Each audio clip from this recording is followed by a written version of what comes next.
Bonjour à tout le monde. Je suis un tout petit peu mal à l'aise parce que je vais vous raconter une anecdote rapide. Ma voisine, qui ne me connaît pas, qui ne me connaissait pas, à la suite de l'intervention de Winnie Maas, m'a dit « Ah, c'est vraiment génial, c'est superbe.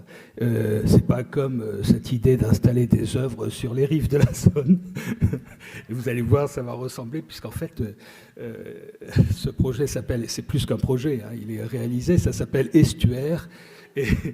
Et vous allez voir, il y a pas mal d'œuvres sur les rives de l'estuaire de Nantes à Saint-Nazaire. Mais voilà, c'est une bonne plaisanterie et on en reparlera tout à l'heure si vous voulez. Bon, donc ça s'appelle Estuaire et je vais tout de suite essayer de répondre à la question de madame sur le sens de cette manifestation, mais qui est aussi devenue un monument. L'idée était très simple. Le maire de Nantes, Jean-Marc Ayrault, et le maire de Saint-Nazaire, Joël Batteux, depuis maintenant plus de 10 ans, une quinzaine d'années, essayent de faire valoir que la métropole Nantes-Saint-Nazaire se construit. De fait, elle existe, cette métropole, puisque on a un même port, les deux villes ont un même port, une même chambre de commerce, c'est une même économie. Mais dans la vie quotidienne, les habitants de ces deux villes ne le savent pas, qu'on est une métropole. Bon. Et il me demandait d'essayer d'imaginer une manifestation un peu symbolique qui dise que cet ensemble existe, que cette relation, que cette liaison existe. Voilà. Et puis un jour, grâce à Laurent Théry, qui était le directeur de la Samoa, qui s'occupe de l'aménagement de l'île de Nantes, qui s'occupait de l'aménagement de l'île de Nantes, j'ai découvert l'estuaire en bateau. Et ce territoire absolument fascinant, extraordinaire. Et là, c'était l'évidence. Il y avait cette liaison naturelle, cette espèce de cordon ombilical entre les deux villes, puisque Saint-Nazaire a été construit comme l'avant-port de Nantes, bien évidemment. Et je me suis dit, c'est sur ce territoire-là qu'il va falloir faire quelque chose. C'était un territoire totalement délaissé, qui appartient au port en quelque sorte et aux grandes industries.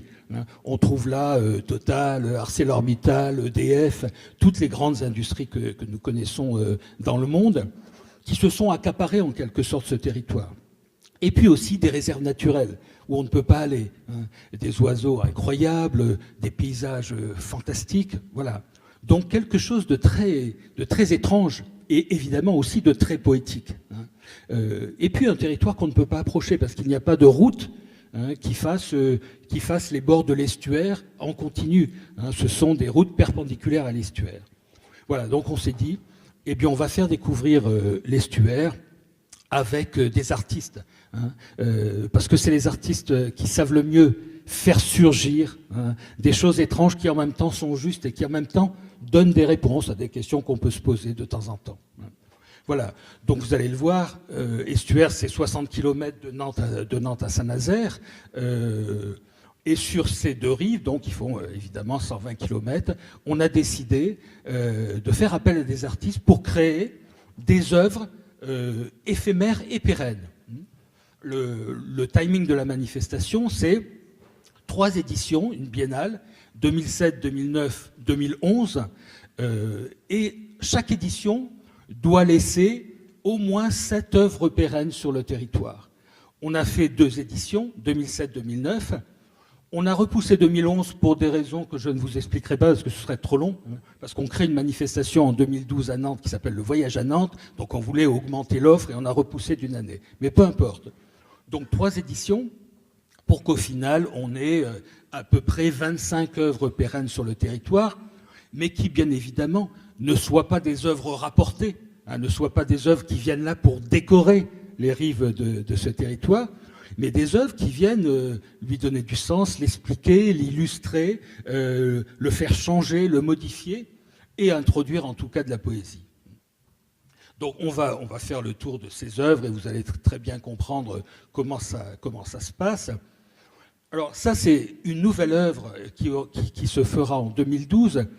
Mais elle est intéressante parce que ce matin on parlait de l'Emcher et j'ai découvert dans la Roure des artistes un collectif qui s'appelle Observatorium et qui avait fait au bord de l'Emcher un observatoire en attendant que l'Emcher retrouve son cours naturel, parce que c'est les projets. Ils ont fait un observatoire qui s'appelle En attendant l'Emcher. Mais pour l'instant, l'Emcher n'est pas encore là.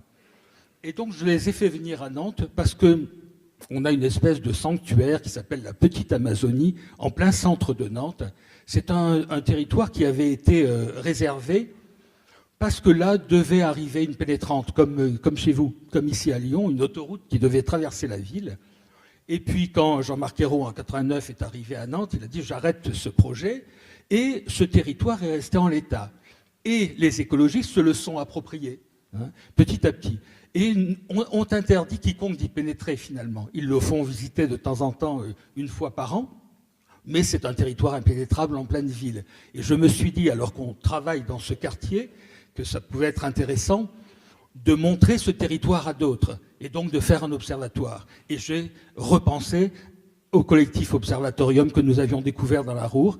Ils sont venus, on leur a expliqué la situation, et ils ont imaginé construire un morceau d'autoroute à l'échelle 1, en bois, totalement en bois, avec, vous voyez, les péages, les glissières en bois.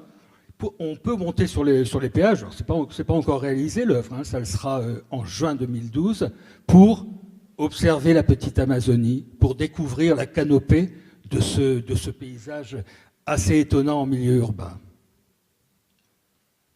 Voilà leur esquisse.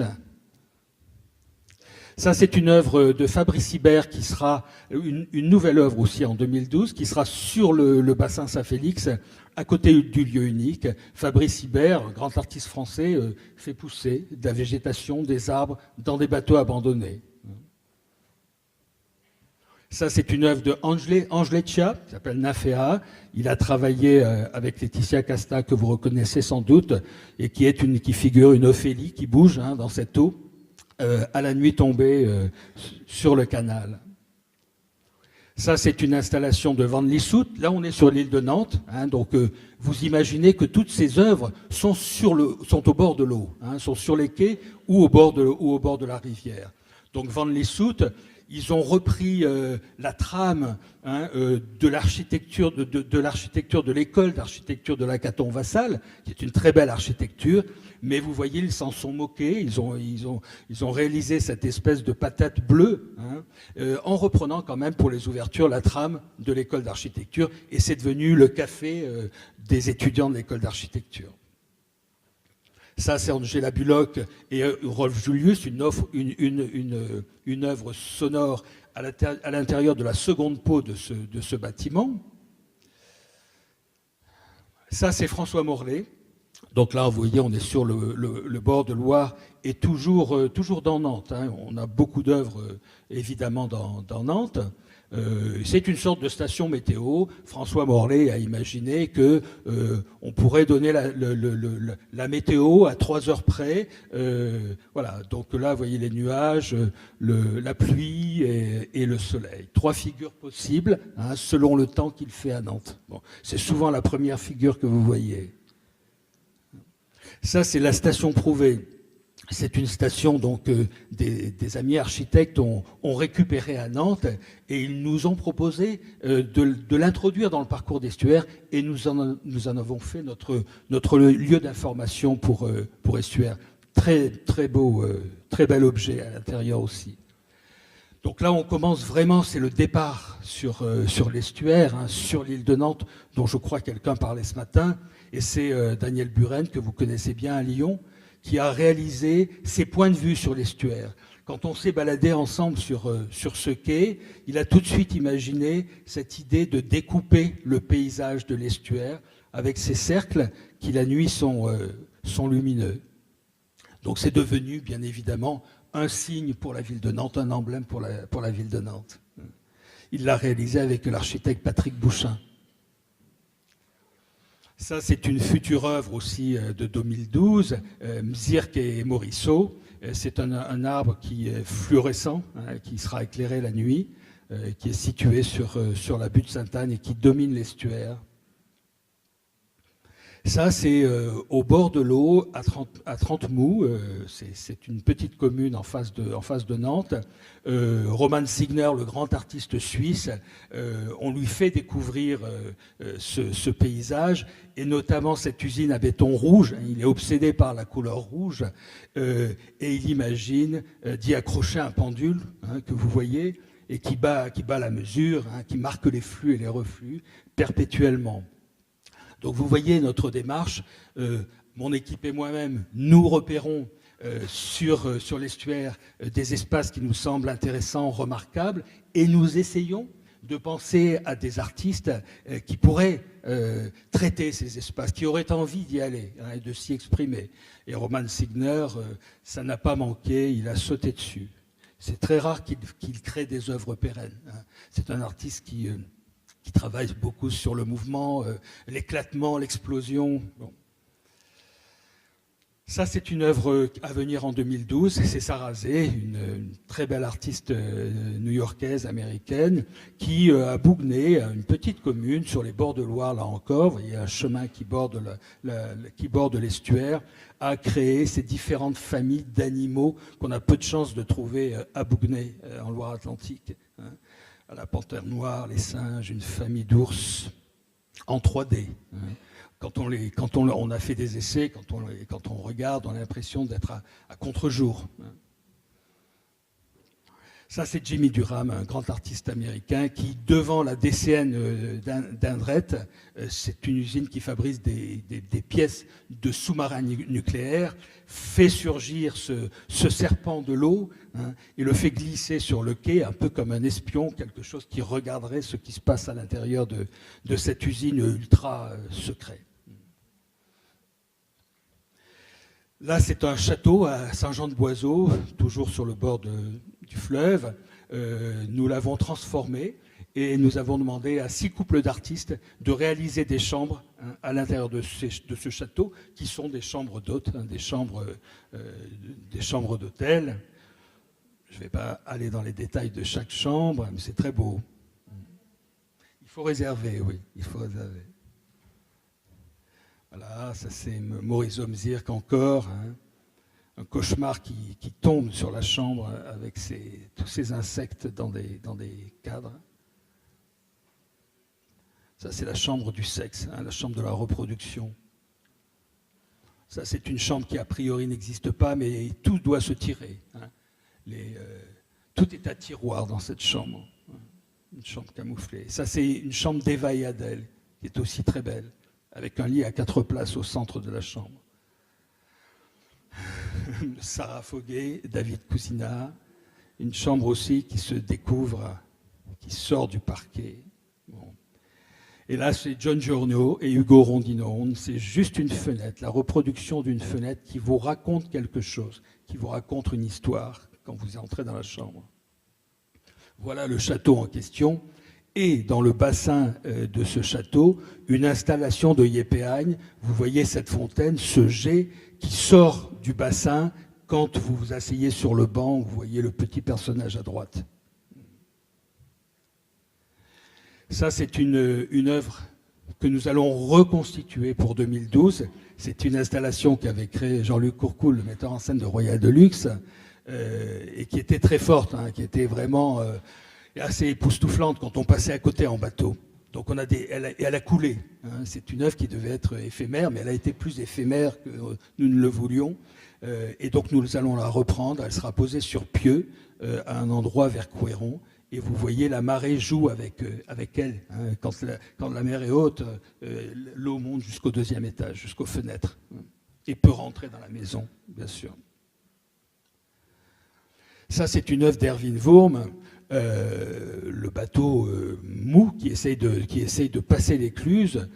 Donc là, quand nous faisons venir Erwin Wurm au Pèlerin, c'est le nom de la commune, nous lui racontons l'histoire du canal de la Martinière, un canal qui a été construit pendant 15 ans, je crois, pour pouvoir faire passer les bateaux à fort tirant d'eau, parce que la Loire s'envasait, l'estuaire s'envasait, donc la navigation devenait impossible. On a créé ce canal, et puis il a fonctionné peu de temps finalement, je pense aussi une dizaine d'années, parce qu'ensuite on a appris à draguer, hein, et à creuser le chenal pour que les bateaux puissent passer dans la Loire. Donc ce canal a été abandonné, il est devenu un cimetière de bateaux, et un cimetière de voiliers, de grands voiliers. On a encore des photos absolument magnifiques, hein, de ce paysage très, très étrange. Et voilà. Et donc Erwin Wurm retourne en Autriche et 10 jours après nous renvoie un petit croquis griffonné sur un morceau de nappe en papier. C'était le bateau mou, hein, ce bateau qui essaye de retrouver l'estuaire, de retrouver l'Atlantique. Bon. Et ça, pour les habitants du Pèlerin, petite commune, c'est vraiment leur tour Eiffel, hein. Il y a essentiellement en milieu rural, moins à Nantes et à Saint-Nazaire, une appropriation des œuvres extraordinaire, hein. C'est à eux, c'est à la population, et surtout, ça raconte leur histoire, ça raconte leur paysage et leur territoire, hein. Et donc, on commence à avoir une unité de territoire et d'histoire, hein, qui fait que peut-être, à terme, cette métropole va vraiment exister. Pas grâce à nous, mais aussi un peu. Là, on est, vous le voyez au lointain, les cheminées de la centrale EDF. C'est une centrale thermique qui fonctionne en grande partie au charbon. Bon. Et ces cheminées sont immenses. Et c'est un endroit extrêmement important de l'estuaire. C'est en plein milieu de l'estuaire, hein. Et là, cette espèce d'usine incroyable qui surgit du paysage sans rien autour. Bon.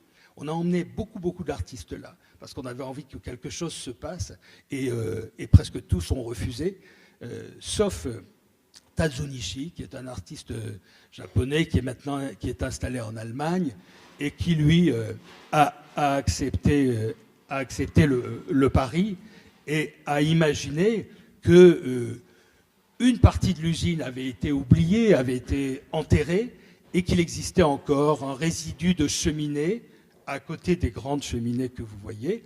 Donc on a construit cette cheminée, qui n'est pas du tout évidemment à l'identique des autres, qui est beaucoup plus petite, hein, mais qui est quand même déjà haute.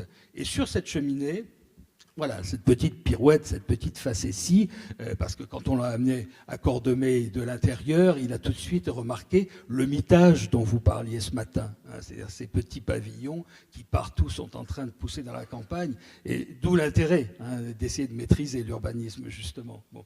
Et il s'est dit, ils finiront par construire ce type de pavillons, y compris sur les cheminées abandonnées.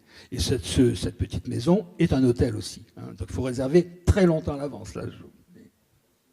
Mais quand vous êtes là au petit matin et que vous voyez l'estuaire qui s'élargit, qui va vers Saint-Nazaire, le pont de Saint-Nazaire, les lumières de la raffinerie au loin, c'est extraordinaire, exceptionnel.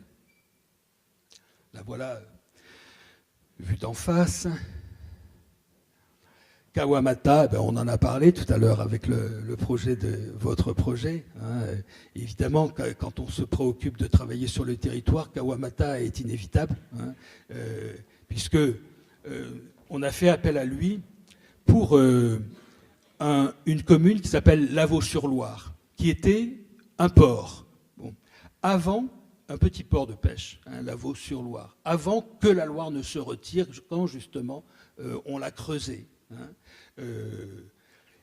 Et l'idée, c'était de relier à nouveau le bourg de Lavaux à la Loire. Bon. Et bien évidemment, on a tout de suite pensé à Kawamata, qui est l'artiste de la liaison, hein, l'artiste de la relation, bon, qui travaille aussi, comme on l'a dit tout à l'heure, avec les habitants. Bon. Et donc, il a imaginé une promenade en bois sur des pieux, parce que là, on est dans le Marais. Hein. Donc c'est des travaux considérables, hein, c'est une œuvre qui coûte très cher. C'est le plus petit village, la plus petite commune des communes de l'estuaire qui a l'œuvre la plus chère. Hein. Et ça, c'est intéressant aussi, hein. C'est-à-dire qu'il y a une espèce d'égalité dans le traitement. On considère que c'est un même territoire qui fait que voilà, une petite commune peut bénéficier d'une œuvre comme celle-ci. Bon. Donc là, vous voyez, c'est un observatoire qui est relié au village par une promenade en bois qui fait plus d'un kilomètre. Voilà, on voit cette promenade, on la voit de haut, hein, on voit le dessin. Donc c'est un lieu de promenade, un lieu de contemplation, de méditation extraordinaire, hein. Et l'œuvre a été construite, a été fabriquée avec des élèves de l'école d'architecture qui vivaient là, qui vivaient au village pendant les 3 mois. Ça, c'est une œuvre à Paimboeuf de Kinya Maruyama. C'est un architecte japonais que m'a fait rencontrer Patrick Bouchin et qui a créé ce jardin étoilé, très exotique et bizarre, dans cet ancien port de la Loire. On le voit là. Là aussi, quand on est sur les tours, des paysages magnifiques. On aura ici à Saint-Brévin une nouvelle œuvre qu'on est en train de fabriquer, de Wang Yongping, une œuvre qui va être monumentale et je crois très forte. C'est vous le voyez, un dragon, un squelette de dragon qui va s'insinuer entre les rochers sur la plage que je vous ai montré tout à l'heure. Bon. Et sa tête va sortir de l'eau. Et ce dragon va être recouvert à marée haute par l'eau et découvert à marée basse, bien évidemment. Et donc c'est une œuvre en aluminium que nous sommes en train de réaliser osselet par osselet. Voilà, on voit là le chantier. Ça c'est Saint-Nazaire. Donc à Saint-Nazaire, on a une base sous-marine très belle et très étrange qui a été, heureusement, je pense, préservée, conservée, donc qui, pendant la guerre, servait à abriter les sous-marins allemands, construite par les Allemands à la va-vite, mais c'est très solide.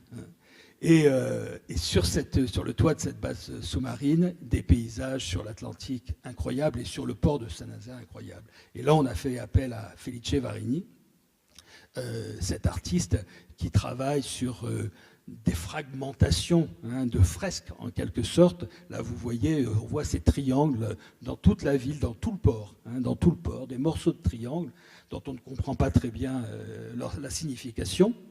Et quand on va sur le toit de la base sous-marine, vous voyez à 1 mètre près, ces triangles se rejoignent en une fresque, mais sur un paysage gigantesque, puisque vous voyez, il y a des petits morceaux de triangles tracés sur un silo qui est à plus d'1 kilomètre du point de vue sur lequel nous sommes.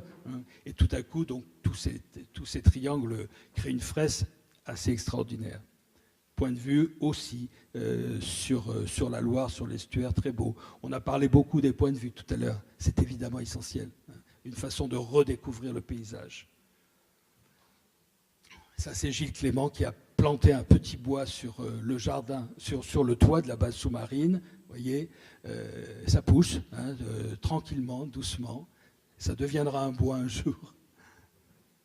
Voilà, et avec la continuité du jardin qu'on va ouvrir en 2012, toujours sur le toit de la base sous-marine à Saint-Nazaire. Voilà. Une autre œuvre dont on ne peut pas montrer l'esquisse encore aujourd'hui, qui sera au bout de Saint-Nazaire. Voilà, donc après 2012, nous aurons ce parcours-là. Et cet événement biennal va devenir ce que j'appelle un monument dispersé. Parce que je crois que l'ensemble existe. Je pense que pour prendre vraiment le maximum de plaisir, il faut réussir à faire tout l'estuaire et pas aller simplement voir une œuvre ou une autre. C'est un ensemble, on finit par se raconter des histoires entre les œuvres, a posteriori, bien évidemment, mais enfin quand même, ça existe. Et je pense que petit à petit, ce territoire par l'intérieur, on voit là le canal de la Martinière, dont je vous parlais tout à l'heure, va bien évidemment exister. L'événement est fini en 2012. Nous aurons 25 œuvres pérennes. Mais nous allons nous préoccuper de la liaison entre ces œuvres. C'est-à-dire qu'on va travailler sur les pistes vélo, on va travailler sur les campings, sur les gîtes, on va travailler sur l'accueil en général. Et toujours en introduisant des artistes dans nos projets. Il faut que ce soit fonctionnel également. Il faut que ce soit facilité. Donc c'est ça la suite. Et c'est pour ça que en 2014, on envisage de créer un bateau un bateau pour cet estuaire, hein, pour que cette unité de lieu existe encore. Alors, aujourd'hui, à chaque biennale, vous pouvez prendre un bateau pendant les 2 mois de la manifestation. Vous pourrez, hein, dès le 15 juin, prendre un bateau pour faire la balade, mais ensuite, après la biennale, il n'y a plus de bateau. Donc là, nous envisageons de créer un bateau qui sera là tout le temps, hein, et qui fera cette liaison en permanence. Et nous avons fait appel à une agence londonienne qui s'appelle Iferwick, qui est une agence extraordinaire, qui a réalisé le pavillon de la Grande-Bretagne à Shanghai. Et on leur a demandé de travailler sur un bateau. Et là, ils sont en train de travailler sur les bus de Londres. Ils sont en train de revoir les bus. Et ils ont fait un objet que j'adore. Voilà notre bateau. Donc en fait, le cahier des charges, c'était être non pas sur un bateau, mais sur quelque chose, une plateforme d'où on voit partout tout le paysage, que ce soit panoramique sans cesse, qu'on soit dans un état de liberté totale. Bon. Et voilà le projet qu'ils nous ont remis. Donc on est en train de discuter avec les collectivités territoriales, la région, le département, Nantes Métropole, du financement de ce bateau. Et je rencontre bientôt le président des chantiers navals, STX, pour évidemment le construire ici, le construire à Saint-Nazaire. Hein. Voilà, une autre vue en fait, ils sont partis des 2 flotteurs d'un catamaran et ils les ont fait se croiser les uns au-dessus des autres. Voilà, de face. Voilà.